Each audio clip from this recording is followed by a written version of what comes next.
All right, check, mic, check, check, check. All right, we're live and in action. We have a new setup. Recently invested in about $3,000 worth of equipment, and this is the first live stream where we're utilizing it here at the house. So I'm going to be giving a lot of speeches. They're going to be grounded in truth. They'll probably be spiritual, psychological, or emotional in their nature. But this is what we're doing. This is the venture. Really stoked. I've been live streaming at an agency for a while now at this point. I opened one of our first accounts, and they had me selling a very high ticket item that we weren't even sure would sell. But I was responsible for creating the content. I was responsible for hosting the live streams, for inputting the data and analyzing the data. And I managed that account really well. So after we launched the product on TikTok, because initially I was doing sales calls initially. Like I would call people on the phone and I would sell them on the device. I'd get their card number, and then me and Julian would work on getting the device shipped to them, right? So we didn't have the item available on TikTok. We literally used TikTok as a marketing platform to find prospects. We would call the prospects, sell them on the device, and then go from there, right? Eventually, we got the device, we got in touch with the manufacturer, and then the manufacturer decided that since we'd proven that there's an audience of people who want to purchase it on TikTok, why not just make it available on TikTok, right? So that was what we did. We became the distributor, their official distributor. Nobody else sells it except for us. And within the 3 weeks of us launching that product on the platform, I accrued the account over $22,000 in revenue, which is not bad for a month's work, especially for a high ticket item, especially on this platform, right? And so with that in mind, my experience also as a teacher, right? I've taught a lot of other people how to live stream, how to manage their own accounts, and how to approach this in a thoughtful, skilled manner. I thought, why not do this in my free time? Now, initially, I'll be blunt. The barrier was exhaustion. It was an energy aspect because I was already live streaming at the agency. This is a full-time job, right? I'm a salaried employee. So full-time, I'm live streaming at the agency. And when I come home, I'm dead. Like it takes a lot of energy to present to an audience and to speak to them. And so the last thing I wanted to do was continue working while I was at home. So what happened was I ended up getting a raise. I got a raise. Hold on, let me hit this sound effect button real quick. Let me test the sound effect button. Your boy got a raise. So I got a raise at the agency. They moved me to the business development department. And so instead of being a B2C host where I'm selling a product to an audience, I became more B2B. And so I'm selling the agency services to other businesses. So I speak to CEOs of companies who have a budget of, it could be like our cheapest service package is $10,000 a month. But I've spoken to companies with like a budget of like 50 grand for the month. And some of them have even more than that, right? Anyway, I'm no longer a B2C employee. I'm now B2B. So I speak to businesses, I speak to CEOs, and I sell them on our services and our agency, which means my bandwidth for live streaming, my energy, it's been freed up because they're two different like energies, right? It's like I'm using energy to speak to CEOs, but that's very different than speaking to audiences, right? And engaging them on camera and maintaining a strong camera presence. And so that freed my energy to doing live streaming. And so I have the equipment here at the house, and after work, it'll either be after work or before work. Today is Black Friday. And so I don't work today. Thankfully, yesterday was Thanksgiving, and then Black Friday, everyone's chilling, right? And then I usually get weekends off. So I'm spending this weekend setting up the at-home setup, and I feel like I said setup like 12 times. Jesus. But I'm preparing to get a live setup such that when I'm working my full-time job, I'll have that set. And then either before it or after it, I'm still making up my mind on how that's going to work schedule-wise. I'll be doing lives here at the house. And so this is the grind, right? I'll be running my own business while also helping the agency that taught me how to do this run their business. I think the thing that I wanted to talk about, aside from this being a test live stream, this is the first one that we're doing here at the house, is you need to take that leap of faith. You absolutely have to take that leap of faith. It's funny because we tend to put a lot of value in our concepts of success and failure. Like we think that our perspective on things gives us adequate vantage point to accurately determine what is success and what is failure. But you have to understand that we are so constrained in what we're able to perceive and what we're able to understand. especially if you're not aware of that, you are especially constrained, right? Is the people who don't understand how constrained they are the most constrained. But anyway, we're not exactly in an adequate, this is why faith is so important, but it's also, in my opinion, a deeply rational decision to come to and a strategy to deploy is you don't know everything. You just don't. And so you might approach something believing that it's a failure, thinking that you lost, when in actuality, it was the best case outcome, because what you determined was a success could have led you the next step after the success, because we rarely think about what comes after the success, is you could have fallen down a pit. Listen, I have a lot of friends who they went on to do some really incredible things. They worked with music artists. They got massive followings. And immediately after that, the floodgates were open for them to be vulnerable to any and all forms of temptation and degeneracy. And they fell into it, right? Like, some of these people aren't around anymore. Not to make it dark, but that's real, okay? And so we rarely think about that. Now, we also undervalue process and the fruits that come from following a process, meaning what you determine is a failure might in actuality be the equipping. It might be something that's equipping you in a manner that is necessary for you to achieve the kind of success that you're thinking of. But that success doesn't exactly land until you're fully equipped. So look, that previous conception of what you're determining is a win, in your constrained view and your inability to actually see the grand picture, you're saying that this is a victory. This would be the best case outcome, and this is how it's going to feel. But bear in mind, again, you don't have access to all of the information. And so your conception of it might be leading you off of a cliff that you can't even see. However, from a greater vantage point, it might be better. It might be best case scenario for you to fail. Get a lesson, get some discernment, get more discipline. Fail, greater levels of discipline, greater levels of discernment. Succeed. And then the success with all of this underneath it, with all of this equipping you, with all of this being like a scaffold, you could say, you're standing on, that could be a much deeper, a much more fulfilling, a much more blissful outcome than if you had just rushed it and gotten the victory immediately with none of the substance underneath you, with none of the armor, right, coming from those past experiences and those past losses. And then another big thing too that I want to touch on is, I think oftentimes our standards and expectations tend to be backwards. They're inverted. So we'll assume that victory, that winning, that success is the norm. That we're obligated to winning, and if we lose, then we've done something wrong, or we're not right. But I think it's most helpful if you flip that, like invert it. Understand that failure is the default. Like, you are by no means obligated to win. Like, winning, succeeding is not something you're obligated to. And I don't say that to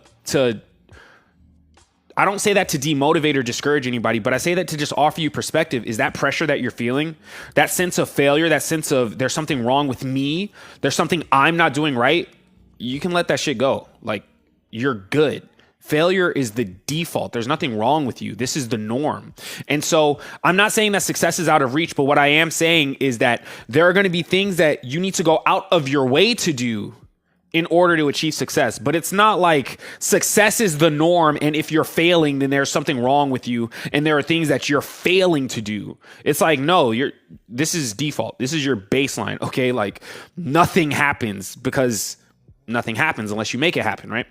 And I think a lot of people often believe that they should be in positions that are granted to them rather than earned. But I don't mean like earned in the sense that like you're afraid of hard work, but I mean earned like you're not aware that this is something that you have to go out of your way to get. It's not something that just happens by default. Anyway, I say that because there are some people who like, they'll beat themselves up for being out of shape. They'll beat themselves up for not having the body that they want, or for being unhealthy. But I actually think that's it's your default, your baseline premise is backwards. It's not that you should feel bad because you're not healthy, because being healthy it's an abnormal outcome. You have to go out of your way to achieve that. So the fact that you're unhealthy isn't something to beat yourself up over. Why are you beating yourself up for being unhealthy when that's like default? If you do nothing, this is your baseline. That's not something to beat yourself up for or guilt yourself for. And frankly, I think that guilt and that shame is actually holding you back from deploying the strategies and the actions that will get you to the outcome that you want to be. Hey, Mincho, my guy. Good to see you, brother. My man. Yeah, this is a test live stream. I'm actually going to be ending this shortly. I was just doing it because I recently purchased the Kadathi. I have it here at the house. And I do business development with Outlandish now. So I'm not live streaming at the agency, which means I have energy and I have time to do it here at home. So either before or after my hours at the agency, I'm going to be live streaming here at the house. So yeah, stoked to have you in here, brother. To finish that thought though is, yeah, I think a lot of people, they're weighing themselves with so much shame. They're beating themselves up for things that in their mind, you can tell just by how they feel and by how they articulate their perspective. You can tell that they're taking it for granted that they're supposed to be in shape, or they're supposed to have a lot of money, or they're supposed to have a lot of friends. And it's like, I just really want to be clear here is it is not your fault if you don't have friends, if you're unhealthy, or if you don't have a whole lot of money. Now, it is within your control, however. That's nuanced, but it's very appreciable difference. But there is nuance. It's not your fault because these are the defaults. This is what's normal. It's not normal to have a crap ton of friends. It can become normal. It can become normal once you learn the things that make it normal. But baseline defaults is, and stats kind of prove this with the outcomes that people are experiencing right now. Look, you have to understand, it's normal not to have friends. It's normal to be isolated. It's normal not to be healthy. If you do nothing, that is going to be your outcome. So why would you beat yourself up for being on that outcome when you are at the starting point? Do you get what I'm saying? Okay, so I feel like I'm beating a dead horse at this point. The point is that shame and that guilt doesn't drive you forward. If anything, it's like wearing ankle weights and going on a run. It makes it harder. Now, there might be some benefit to it being harder. That's a whole separate argument. But the point is you can let it go. Right? You don't have to beat yourself up. You can let it go. You can move forward without all that stuff. And so tying this to what I started with in the beginning of this live stream is you have to take that leap of faith. Eventually, you have to take the leap of faith. You have to just move forward. You might not have all the answers. You might not know where it's going to go. And so what? No one knows everything. Like, you can figure it out as you go down the road. And if you are 100% confident, I heard this from Layla Hormozy. If you're 100% confident and self-assured when you make your first attempt, you waited too long to make your first attempt. Like that, those first steps are supposed to be shaky. You're supposed to be nervous. You're not supposed to have the solutions, right? You're supposed to be a little bit uneasy. That's where the learning happens. That's where the growth happens, right? But if you take your first step and it was well within your capacity and you were just so confident and you handled it amazingly, you waited too long to try. You just waited too long to try. And I think that reframe is important. I had a friend of mine, actually, I'm going to share this and then I'll probably end the live stream. I had a friend of mine and she called me 2 days ago and she actually asked me, she was like, Austin, what made you so fearless about sharing your opinions? Because I post online regularly. She was like, what made you so fearless about posting your opinions? Because I have things I want to say and ideas I want to talk about, but I'm afraid of being judged. I'm afraid of how people look at me. This is going to be a very subtle idea.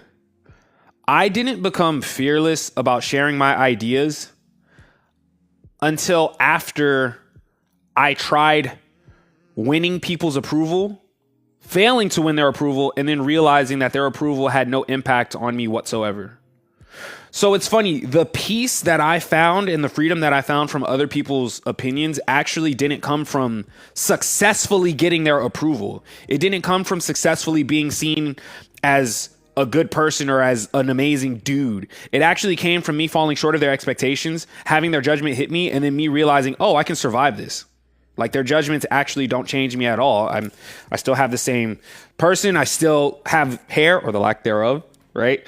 I'm still me. Like, even after failing to win their approval, even after being judged, it had no impact on my life. It had no impact on me. It had no impact on my value. That's the big thing. It had no impact on my value. We oftentimes confuse the way that people perceive us for our internal value and not even internal, we can even say objective, our objective value, and the two are not the same thing. Your perceived value and your actual value are not the same thing. Somebody can fail to perceive you as being a worthwhile person, and you can still be a worthwhile person. Someone can fail to understand how smart and beautiful and caring you are, and you can still be smart and caring and beautiful. These two are not one-to-one, and I think that the misunderstanding happens when we approach things believing that they are one-to-one. So you share an idea that's life-changing and empowering and encouraging, and somebody comments saying, oh, you're stupid, oh, you're dumb. So their perception of how you've articulated things is this person is stupid and this person is dumb.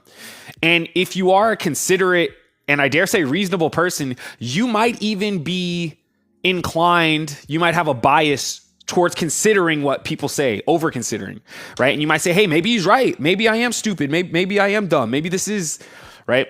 But what you fail to understand is, again, there's a difference between how people perceive you and who you actually are. And I think if we put too much weight into this one, then we lose sight of the fact of who we are. There's that old quote, know yourself. I think that fear of expression comes from a lack of intimacy with the self. You're sleeping on yourself, basically. You don't fully understand your value to the degree that you can stand in it even when somebody's perception fails to recognize it. Right. And so I offered her the encouragement and I told her, you're never going to be free of how people perceive you until you step out of that game. And some people fail to step out of that game because they won that game, right? They bought the shoes. They took the trips. They made the social media posts. They got the jobs, right? And so they have all of those things. And they thought when I hit these points, when I achieve approval, then I'll be free. But it's kind of ironic. It's actually the opposite. Is by winning that game, you have assured that you will be contained within it forever, because now you have no reason to step out of the game. It's funny because, and I mentioned this earlier in this live stream, failure could actually be a prerequisite to success, because you might not be willing to step out of the game of social approval and external identification until you lose. That might be what's necessary for you to look at the game and say, you know what? This isn't a game worth playing. I want to stand in myself. I want to be self-assured. I want to be self-possessed. But the people who win at that game, they'll never reach self-possession because they're being positively reinforced to continue being possessed externally, to continue being approved by others. And so the freedom that we believe we will get through winning at a big enough scale, that freedom could actually come from losing and deciding to step out of the game.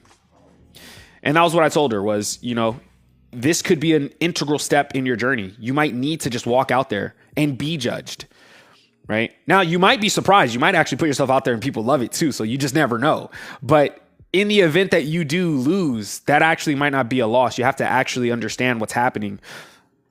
Understand that we are very constrained in how we perceive things, and our perspective on outcomes very narrow, very narrow. Even if you're aware, right? Being aware of how narrow it is kind of opens it up a bit. If you're not aware of how narrow our perspective and perception is, then you are really narrowed in. But the point is we might think that a failure is a failure, but it could be a misnomer. That could actually be a prerequisite to an even greater victory than the first victory that we conceptualized from our limited vantage point. Anyway, I think that's going to be the live stream. Thanks so much for watching. I hope the audio was okay. This was a test live stream. First one using the equipment. I said. And yeah, we're going to be doing more live streams like this. So thanks for watching. Be sure to follow, and I'll catch you in the next one.